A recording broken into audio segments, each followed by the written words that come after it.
سارے تعلق رب سے جوڑو، کر دے گا وہ نظر کرم۔ اما بعد فاعوذ باللہ من الشیطان الرجیم، بسم اللہ الرحمن الرحیم۔ وما لنا الا نتوکل علی اللہ وقد هدانا سبلنا ولنصبرن على ما آذيتمونا وعلى الله فليتوكل المتوكلون، صدق اللہ العظیم۔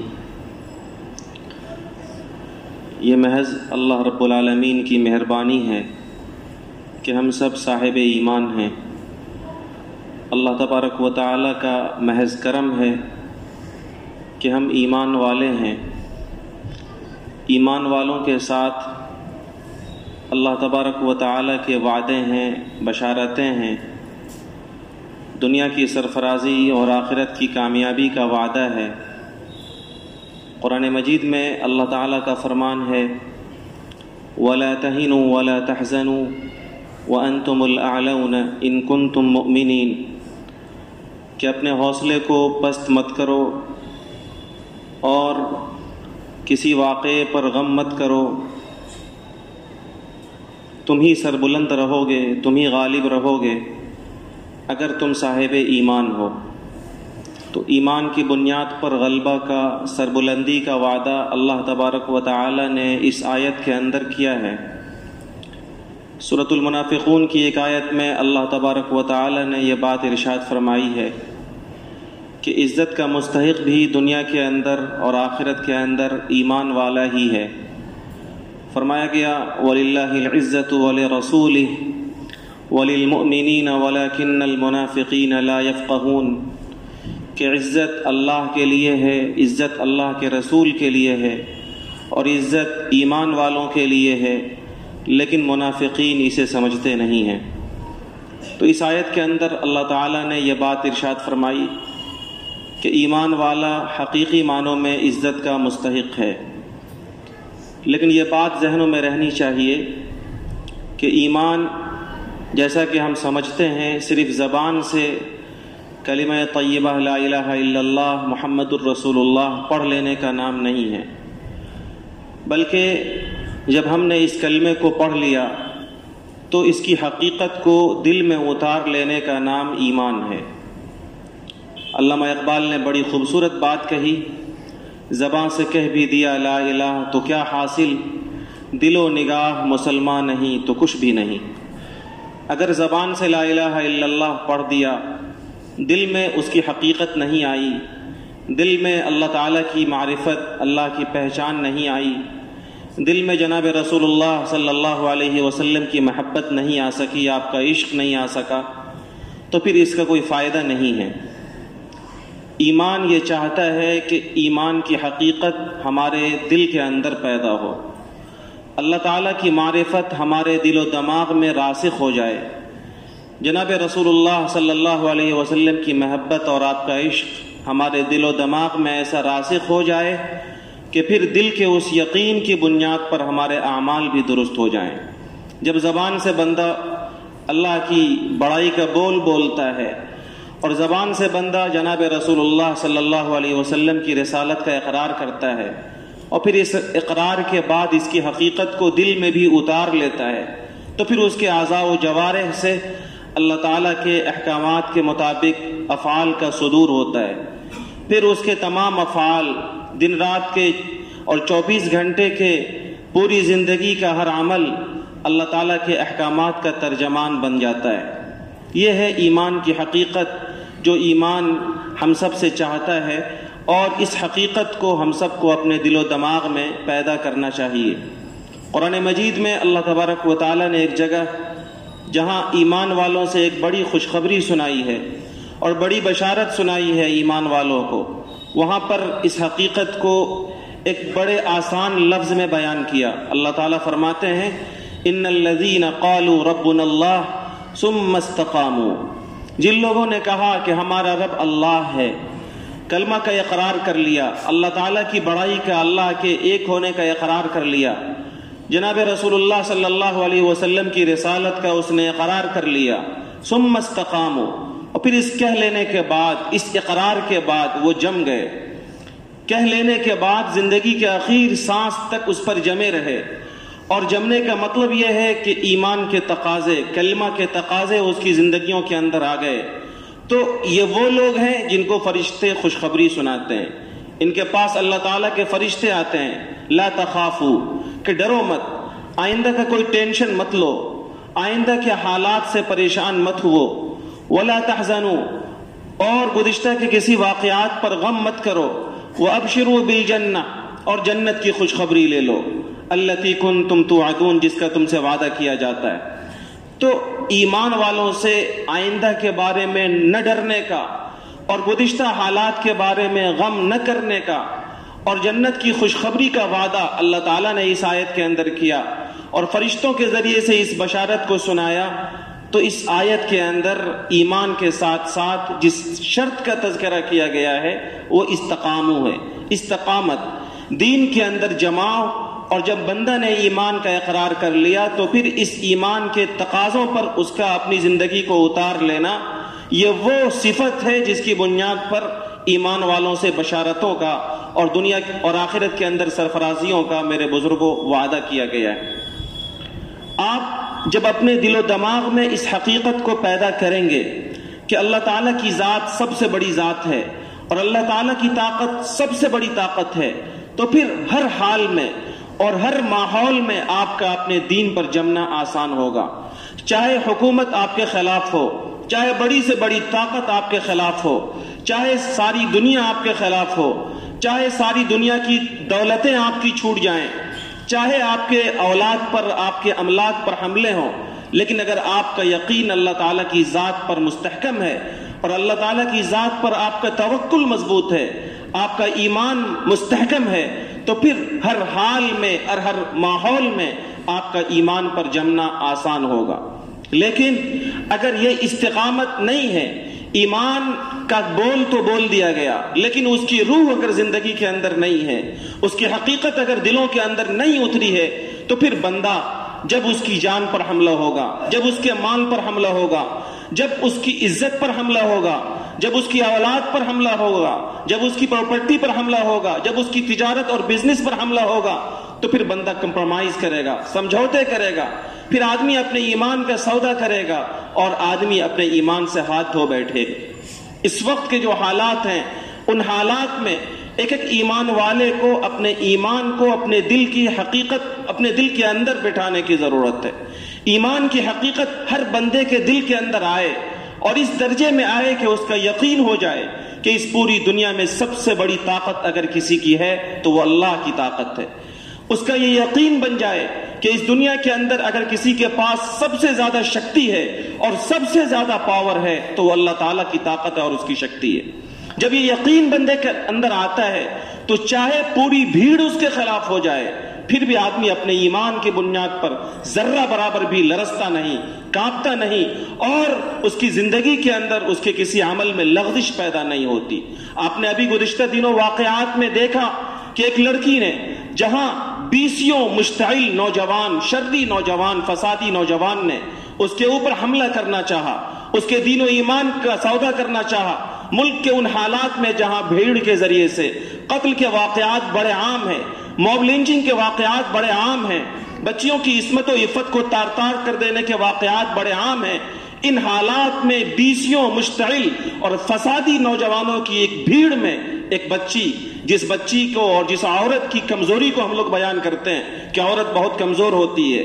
بچی بہت کمزور ہوتی ہے، اس کی طاقت کمزور، اس کا حوصلہ کمزور اور اس کے اندر کی شکتی کمزور، لیکن اس لڑکی نے صرف اپنے پردے کی حفاظت کے لیے اس بھیڑ کے سامنے یہ آواز لگائی، اللہ اکبر، کہ اللہ سب سے بڑا ہے، اللہ کی طاقت سب سے بڑی ہے. یہ زبان کا محض بول نہیں ہے بلکہ یہ دل کی ترجمانی ہے. جس دل کے اندر اللہ کی معرفت راسخ ہوتی ہے، جس دل کے اندر ایمان کی حقیقت راسخ ہوتی ہے، جمی ہوئی ہوتی ہے، پھر وہ حقیقت اس بھیڑ کے سامنے اور دنیا کے طاقتوں کے سامنے اور دنیا کے سارے شرپسند اور فسادیوں کے سامنے زبان سے اس طریقے کا اقرار کروا لیتی ہے. میرے بزرگوں اور دوستوں، سیدنا حضرت موسیٰ علیہ السلام کے سامنے جب آپ نے واقعہ سنا کہ بڑی تعداد میں جادوگر آئے حضرت موسیٰ علیہ السلام کا مقابلہ کرنے کے لیے، فرعون نے پوری حکومت اور پورے ملک سے بڑے ماہر قسم کے جادوگروں کو جمع کیا تھا تاکہ موسیٰ علیہ السلام کا مقابلہ کیا جائے۔ یہ جادوگر ایک دو کی تعداد میں نہیں تھے، 10-20 بھی نہیں تھے، بلکہ مفسرین نے لکھا ہے کہ 70,000 جادوگر پورے ملک سے بلائے گئے تھے۔ بلکہ بعض روایات میں ہے کہ 1,20,000 جادوگر حضرت موسیٰ علیہ السلام کے اس معجزے کو ختم کرنے کے لیے اور اس آواز کو دبانے کے لیے جو اللہ کے دین کی طرف وہ لگا رہے تھے، اس کو مٹانے کے لیے بلائے گئے تھے۔ ساری حکومت حضرت موسیٰ کے خلاف ہے اور پورے ملک کے ماہر جادوگروں کو حضرت موسیٰ علیہ السلام کے خلاف فرعون نے جمع کر دیا اپنے دربار کے اندر۔ اور یہ جادوگر آئے تھے ایک بڑی لالچ میں۔ قرآن مجید نے نقل کیا اِنَّ لَنَا لَأَجْرًا إِن كُنَّا نَحْنُ الْغَالِبِينَ قَالَ نَعَمْ وَإِنَّكُمْ إِذًا لَّمِنَ الْمُقَرَّبِينَ۔ یہ معاہدہ تھا، یہ آپس میں کمپرومائز تھا کہ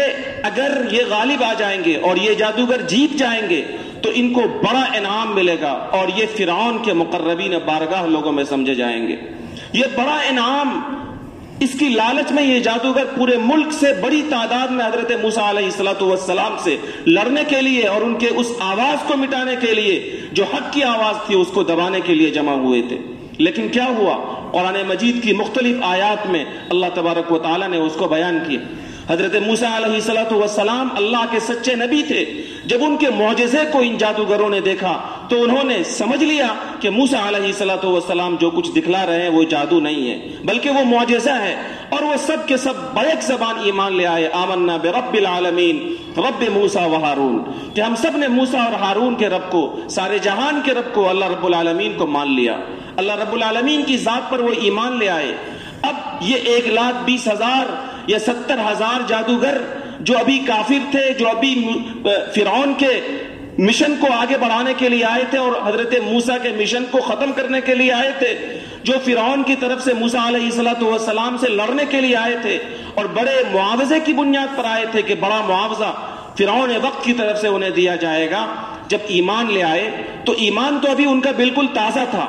ایمان لائے ہوئے زیادہ وقت نہیں گزرا تھا۔ یہ اسی مجلس کی بات تھی جس مجلس میں وہ ایمان لے آئے تھے۔ فرعون نے کہا تھا لَأُقَطِّعَنَّ أَيْدِيَكُمْ وَأَرْجُلَكُمْ مِنْ خِلَافٍ وَلَأُصَلِّبَنَّكُمْ أَجْمَعِينَ، کہ تم لوگوں نے چونکہ مجھ سے بغاوت کی ہے اور تم لوگوں نے موسیٰ علیہ السلام پر ایمان لے آیا ہے، اس لیے سنو، ہم تمہارے ہاتھ پاؤں کاٹ دیں گے اور ہم تمہیں سولی پر چڑھا دیں گے اور ہم تمہیں قتل کر دیں گے۔ یہ دھمکیاں فرعون نے ان جادوگروں کو دی جو ابھی تک کافر تھے اور اب مومن ہو چکے۔ اب غور کیجئے، ابھی تو ایک بڑی لالچ کی امید تھی جو وقت کے بادشاہ کی طرف سے انہیں ملنے والی تھی، ایک بڑا انعام تھا جو وقت کے بادشاہ کی طرف سے انہیں ملنے والا تھا۔ اب دوسری طرف جب موسیٰ علیہ السلام پر ایمان لے آئے، اور ایمان صرف انہوں نے زبان سے نہیں لایا تھا بلکہ ایمان کی حقیقت جب ان کے دلوں کے اندر اتر گئی تو اس کا بھی ڈر نہیں رہا کہ اب فرعون کی طرف سے انعام نہیں ملے گا۔ اس کی لالچ انہوں نے ختم کر دی، دنیا کی لالچ ان کے ذہن و دماغ سے نکل گئی۔ اور دوسری طرف جب فرعون نے یہ دھمکی دی کہ ہم تمہیں قتل کر دیں گے اور ہم تمہیں سولی پر چڑھا دیں گے، ہم تمہارے ہاتھ پاؤں کو کاٹ دیں گے، تو اس بدترین سزا کا بھی ذرہ برابر ڈر نہیں رہا اور ببانگ دہل یہ بات کہی، انا الی ربنا لمنقلبون، اے فرعون اگر تم کچھ کر سکتے ہو تو وہ صرف یہ کہ تم ہماری جان لے سکتے ہو اور کچھ نہیں کر سکتے، اور تم ہماری جان لے لو گے تب تو ہم اپنے رب کے ہی پاس لوٹ کر جانے والے ہیں جہاں جنت کی نعمتیں ہمارا استقبال کر رہی ہیں۔ میرے بزرگوں اور دوستوں، اس واقعے میں دو بڑا سبق ملتا ہے کہ جب بندے کے دل کے اندر ایمان راسخ ہوتا ہے اور ایمان کی حقیقت اس کے دل کے اندر آتی ہے تو دنیا کی بڑی بڑی دولتوں کی لالچ سے وہ اپنے ایمان کے سمجھوتا نہیں کرتا۔ جب ایمان کی حقیقت دل کے اندر آتی ہے تو آدمی دنیا کی لالچ میں اپنے ایمان کے سودا نہیں کرتا، آدمی دنیا کی معمولی کوڑیوں کے، معمولی منصبوں کے، معمولی عہدوں کی لالچ میں اپنے ایمان کا سودا نہیں کرتا اور ایمان کے تقاضے کے خلاف کوئی کام نہیں کرتا، بلکہ اس کا ایمان چونکہ راسخ ہے اس لیے وہ کسی پر ظلم نہیں کرتا، وہ ظلم کی کمائی حاصل نہیں کرنا چاہتا، وہ ظلم کی بنیاد پر دولت اکٹھا نہیں کرنا چاہتا، چونکہ اس کا ایمان اسے اس بات سے روکتا ہے۔ ایمان کی حقیقت جب دل کے اندر آ گئی ان جادوگروں کے تو انہوں نے فرعون کے دربار سے ملنے والے ایک بڑے انعام کی لالچ چھوڑ دی اور دوسرا سبق یہ ملا کہ جب ایمان کی حقیقت دل کے اندر آتی ہے تو چاہے دنیا کی حکومت اور حکومت کے بڑے بڑے سپاہی سزا دینے کے لیے تیار ہو کہ ہم تمہیں ہاتھ پاؤں کاٹ دیں گے، ہم تمہیں سولی پر چڑھا دیں گے، آدمی اس طرح کی سزاؤں سے بھی نہیں ڈرتا اور آدمی اپنے ایمان کا سودا نہیں کیا کرتا۔ میرے بزرگوں اور دوستوں، ایمان کی اس حقیقت کو آج الفاظ کے ساتھ ساتھ اپنے ذہن و دماغ میں اتارنے کی ضرورت ہے، اپنے قلب و جگر میں اتارنے کی ضرورت ہے، کیونکہ بڑی تیزی کے ساتھ یہ مشاہدے میں ہے کہ ایمان کی یہ حقیقت آج ہمارے ذہن و دماغ سے نکل رہی ہے۔ آج ہم نے ایمان کو صرف لا الہ الا اللہ محمد الرسول اللہ پڑھنے تک محدود کر دیا ہے۔ اگر ہمیں کلمہ یاد ہے تو ہم سمجھتے ہیں کہ ہمارا ایمان بڑا مضبوط ہے، اگر اس کے آگے اگر مسجد کے اندر کچھ نمازیں ہم پڑھ رہے ہیں تو ہمیں یہ لگ رہا ہے کہ ہمارا ایمان بڑا مضبوط ہے۔ میرے بھائیوں اور میرے بزرگوں، اس سے آگے جو چیز ایمان ہم سے چاہتا ہے وہ یہ ہے کہ اس ایمان کی حقیقت کو اپنے ذہن و دماغ میں راسخ کیا جائے، کیونکہ دنیا کی طاقتیں اور دنیا کی حکومتیں آپ کے اور آپ کی نسلوں کے دین و ایمان کا سودا کرنے کے لیے بڑی بڑی لالچ دے کر بڑی بڑی اسکیمیں بنا رہی ہیں۔ نوکریوں کے نام پر، ملازمتوں کے نام پر، تعلیم کے نام پر، اپ گریڈ تعلیم کے نام پر ایسی چیزیں تیار کی جا رہی ہیں جن چیزوں کی بنیاد پر ہر ایمان والا اگر اس کے دل کی حقیقت، اس کے دل کے اندر ایمان کی حقیقت نہیں آئی ہے، اگر اس کے دل کے اندر ایمان کی روح داخل نہیں ہوئی ہے تو وہ اپنے بچوں کو اعلیٰ تعلیم کے نام پر، وہ اپنے بچوں کو ملازمتوں کے نام پر، وہ اپنے آپ کو دنیا کے عہدوں کے نام پر، وہ اپنے آپ کو دنیا کے چند کوڑیوں کے نام پر اپنے ایمان کا سودا کر لے گا اور اسے خبر بھی نہیں لگے گی کہ اس کے ایمان کا سودا ہو چکا ہے۔ آج کل اسکولوں میں جو کچھ پڑھایا جا رہا ہے، جو نعرے لگوائے جا رہے ہیں، جو ترانے پڑھائے جا رہے ہیں، آپ پوچھئے ان لوگوں سے جن کا ایمان سالم ہے، آپ پوچھئے اپنے مستند علماء سے کہ ان نعروں کو لگانا، ان ترانوں کو پڑھنا اور ان ترانوں کو جو اسکولوں کے اندر مارننگ اسمبلی میں پڑھایا جاتا ہے، ان ترانوں کے پڑھنے کے بعد کسی ایمان والے کا ایمان سالم رہتا ہے یا اس کے ذہن و دماغ سے ایمان نکل جاتا ہے؟ میرے بزرگوں، حقیقت یہ ہے کہ تعلیم کے سنہرے خواب کے نام پر آج اسکولوں کے اندر اور کالجوں کے اندر ایمان کا سودا کیا جا رہا ہے، لیکن ہمارے ذہن و دماغ میں چونکہ ایمان کی حقیقت داخل نہیں ہوئی، اس لیے اسے بول دینا، کفریہ اور شرکیہ کلمات کا اقرار و اظہار کر لینا ہم بہت آسان سمجھتے ہیں، اور ہم یہ کہتے ہیں کہ زمانے کے ساتھ چلنے کے لیے اور دنیا کے اندر عزت کے ساتھ زندگی گزارنے کے لیے اس طرح کی چیزیں کرنی پڑے گی، ہمیں سمجھوتا کرنا پڑے گا، ہمیں کمپرومائز کرنا پڑے گا۔ آپ اشاروں کو سمجھیے میرے بھائیوں اور میرے بزرگوں، حقیقت یہ ہے کہ ایمان کی حقیقت اگر آپ کے ذہن و دماغ میں آ جائے تو آپ دنیا کی ساری لالچ کو اور ساری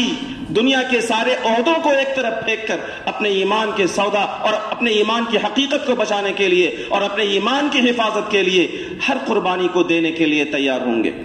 اور یاد رکھیے کہ جب ایمان کی حقیقت آپ کے دل میں اتر جائے گی، جب ایمان کی معرفت اور اللہ تعالیٰ کی محبت آپ کے قلب و جگر میں راسخ ہو جائے گی، تو پھر آپ کو دنیا والوں کی مدد کی، دنیا والوں کی طرف سے لالچ کی چیزوں کی کوئی ضرورت نہیں رہے گی، آپ کو پھر دنیا کی باطل طاقتوں کا کوئی ڈر نہیں رہے گا۔ مجھے یاد آتا ہے کہ اس سے پہلے بھی شاید آپ کو سنایا گیا کہ ترکی کا آخری خلیفہ سلطان عبد الحمید، وہ ترکی کا آخری خلیفہ تھا، اس کے زمانے میں اس کی حکومت کو باطل طاقتوں نے، انگریزوں نے چاروں طرف سے گھیر لیا۔ ایک انگریز گورنر نے سلطان عبد الحمید سے یہ بات کہی کہ عبد الحمید آپ اپنی ضد چھوڑ دیجئے، ہمارا جو مطالبہ ہے وہ مان لیجئے، کیونکہ اس وقت آپ اور آپ کی پوری حکومت چاروں طرف سے گھر چکی ہے،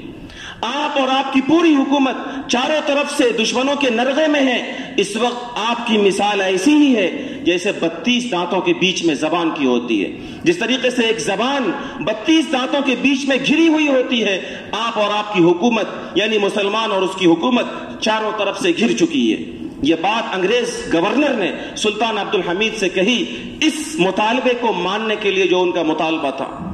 سلطان عبد الحمید نے جو ایک بڑا مرد غیور تھا، جس کے دل میں ایمان کی حقیقت تھی، اس نے جو جواب دیا وہ ہم سب کے لیے بڑا سبق رکھتا ہے۔ اس نے کہا تھا کہ گورنر سنو، یہ صحیح ہے اور یہ بات درست ہے کہ اس وقت میری مثال اور میری حیثیت ایسی ہی ہے جیسے 32 دانتوں کے بیچ میں زبان کی ہوتی ہے، کہ جس طریقے سے 32 دانتوں کے بیچ میں زبان گری ہوئی ہوتی ہے، ٹھیک اسی طریقے سے تم تمام انگریزوں کے بیچ میں میری حکومت اور میں گھرا ہوا ہوں، اور قریب میری حکومت شاید تم چھین لو، لیکن سنو اللہ کا نظام یہ ہے اور فطرت کی حقیقت یہ ہے کہ 32 دانت تو گر جاتے ہیں لیکن زبان اپنی جگہ صحیح سالم رہتی ہے۔ مسلمان اور اسلام یہ دنیا کا مقدر ہے، اگر ایمان کی حقیقت آپ کے ذہن و دماغ میں راسخ ہے تو پھر آپ، علامہ اقبال نے کہا تھا توحید کی امانت سینوں میں ہے ہمارے، آسان نہیں مٹانا نام و نشاں ہمارا۔ اگر ایمان کی حقیقت اور توحید کی یہ حقیقت آپ کے ذہن و دماغ میں راسخ ہے تو پھر آپ کے ایمان کا اور آپ کے دین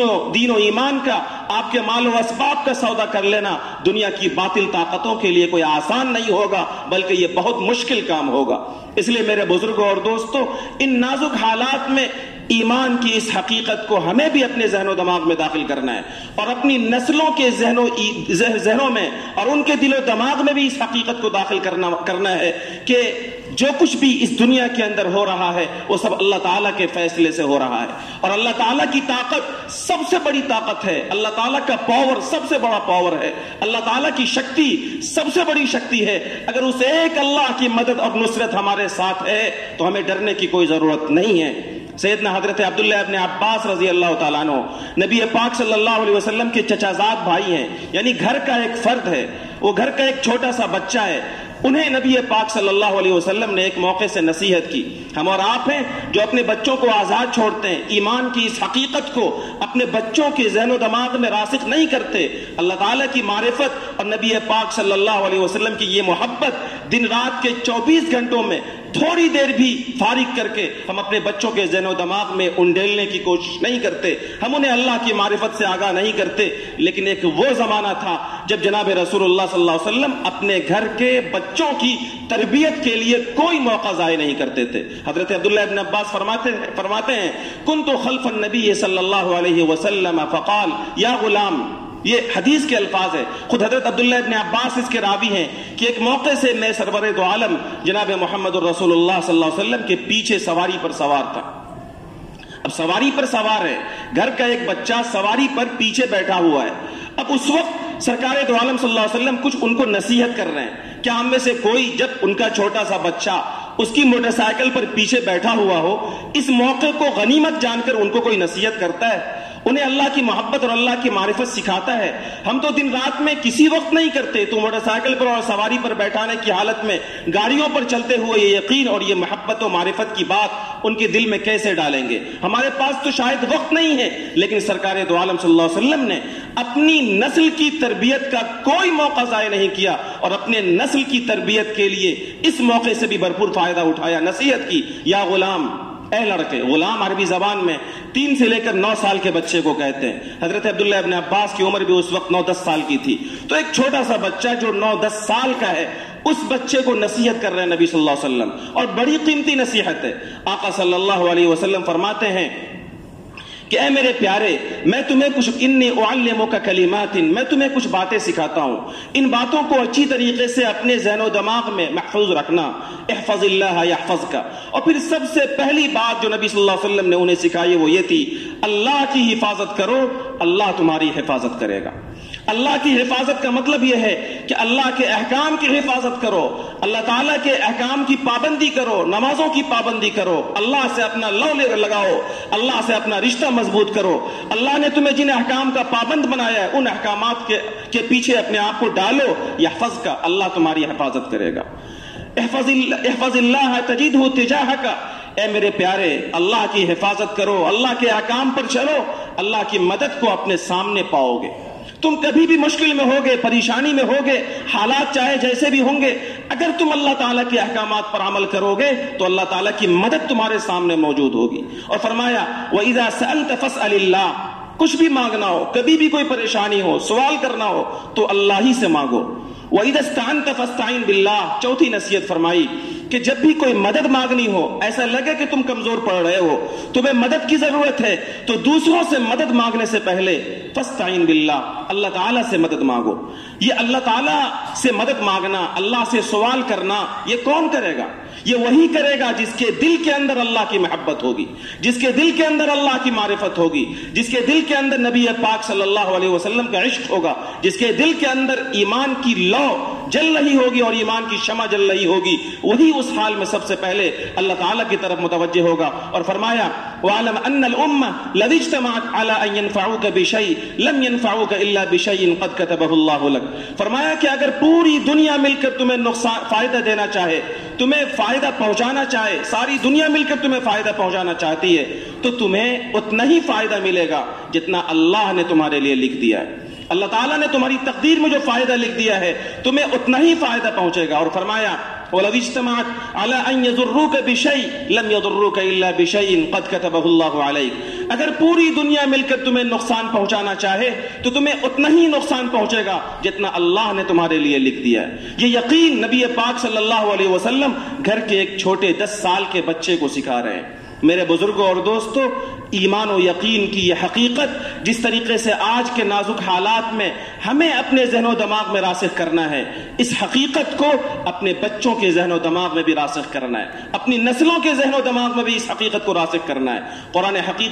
قرآن مجید کی جس آیت کی میں نے تلاوت کی، اللہ تعالیٰ فرماتے ہیں وَمَا لَنَا أَلَّا نَتَوَكَّلَ عَلَى اللَّهِ وَقَدْ هَدَانَا سُبُلَنَا وَلَنَصْبِرَنَّ عَلَى مَا آذَيْتُمُونَا وَعَلَى اللَّهِ فَلْيَتَوَكَّلِ الْمُتَوَكِّلُونَ۔ اللہ تعالیٰ فرماتے ہیں کہ نبیوں کو جب ستایا گیا، پریشان کیا گیا، کفر کی طرف سے، شرک کی طرف سے جب انہیں آزمایا گیا، تو ایسے موقع سے انبیاء نے جو بات کہی قرآن نے اسے نقل کیا، اور یہ ہر صاحب ایمان کا امتیاز ہونا چاہیے۔ اللہ تعالیٰ فرماتے ہیں کہ انبیاء نے کہا جب انہیں ستایا گیا وَمَا لَنَا أَلَّا نَتَوَكَّلَ عَلَى اللَّهِ وَقَدْ هَدَانَا سُبُلَنَا، کہ ہم اللہ تعالیٰ کی ذات پر کیوں بھروسہ نہ کریں، ہم اللہ تعالیٰ کی ذات پر کیوں اعتماد نہ کریں، حالانکہ اللہ نے ہمیں دین اسلام کی روشنی عطا فرمائی، اللہ تعالیٰ نے ہمیں اسلام کا سیدھا راستہ دکھلایا، تو ہمیں اللہ ہی پر بھروسہ کرنا ہے۔ وَلَنَصْبِرَنَّ عَلَىٰ مَا آذَيْتُمُونَا، اور سنو، تم جو تکلیفیں مجھے دے رہے ہو، تم جو ہمیں پریشانیاں دے رہے ہو، تم جو ہمارے دین پر حملے کر رہے ہو، تم جو ہمارے دین پر عمل کرنے کے راستے میں روڑے اٹکا رہے ہو، ان تمام تکلیفات پر ہم ضرور صبر کریں گے۔ وَعَلَى اللَّهِ فَلْيَتَوَكَّلِ الْمُتَوَكِّلُونَ، اور بھروسہ کرنے والے کو صرف اسی ایک اللہ پر بھروسہ کرنا چاہیے۔ اس لیے ان حالات میں ہم سب کی یہ ایمانی ذمہ داری بنتی ہے کہ ایمان کی اس حقیقت کو اپنے ذہن و دماغ میں بٹھائیں اور اپنے بچوں کے ذہن و دماغ میں بھی اس حقیقت کو ڈالیں، تاکہ کوئی دنیا کا باطل اس کے دین و ایمان کا سودا نہ کر سکے۔ اللہ تبارک و تعالی صاحب ایمان کو ایمان کی حقیقت سمجھنے والا بنائے۔ اللہ تعالی ہم سب کے